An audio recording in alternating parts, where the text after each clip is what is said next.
বিসমিল্লাহির রহমানির রহিম। প্রিয় সিলেটবাসী, আসসালামু আলাইকুম। সিলেট ১ নির্বাচনী এলাকার সম্মানিত ভোটারদের কাছে আমার কৃতজ্ঞতার কোনো শেষ নাই।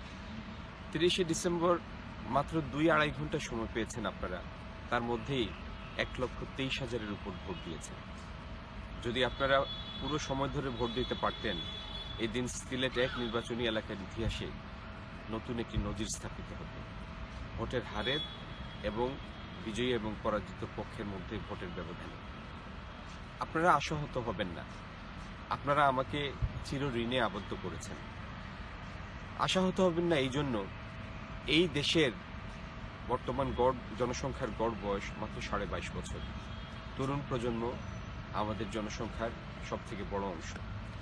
আপনারা যদি হতাশায় ভোগেন, এই দেশে কখনো আলোর স্ফুরণ ঘটবে না। কখনো আপনারা এই ভাবাবেগে তাড়িত হবেন না যে কোনোভাবেই কোনো পরিবর্তন সম্ভব না। পরিবর্তন অবশ্যই সম্ভব, সবকিছুরই একটি নির্ধারিত সময় আছে। এই মুহূর্তে যেটি আমাদের জন্য অনেক বড় পাহাড় সম মনে হচ্ছে, সঠিক সময়ে ইনশাল্লাহ সেটি অত্যন্ত সহজে অপসারিত হবে বাধা। সেজন্য আপনারা আত্মবিশ্বাস রাখুন, পরিবর্তনের জন্য কাজ করুন এবং এই দেশের উপর আপনাদের মালিকানা পুনঃপ্রতিষ্ঠা করার জন্য, আইনের শাসন এবং জবাবদিহিতার সংস্কৃতি পুনরায় প্রতিষ্ঠা করার জন্য আমাদের এই চলমান সংগ্রাম জারি থাকবে এবং ইনশাল্লাহ একসময় আমরা সফল হব। এই দেশকে আবার আমরা সঠিক পথে নিয়ে আসব। আমি কৃতজ্ঞতা জানাই সম্মানিত গণমাধ্যমের ভাই বোনদের, সকল সামাজিক সংস্থার সাথে জড়িত সকল ভাই বোনদের। আপনাদের যে অবদান, আপনারা এই নির্বাচনী প্রচারণা চলাকালে এবং পরবর্তীতে যতটুকু করার চেষ্টা করেছেন, সেই জন্যই আমরা নির্বাচনী প্রচারণায় সারা বিশ্বকে এতটুকু সম্পৃক্ত করতে পেরেছি, সবার কাছে পৌঁছতে পেরেছি, আমাদের বক্তব্য উপস্থাপন করতে পেরেছি। আপনাদের প্রতি আমার সবিশেষ কৃতজ্ঞতা।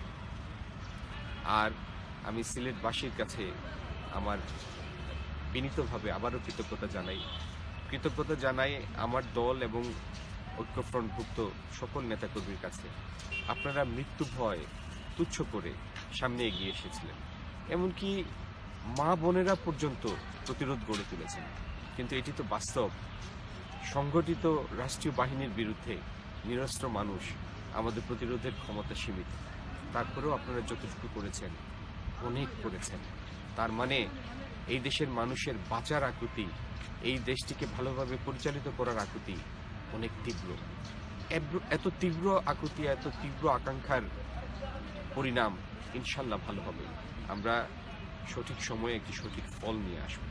আপনারা ধৈর্য ধরুন, আশাহত হবেন না, ইনশাল্লাহ সুদিন আসবে। আসসালামু আলাইকুম।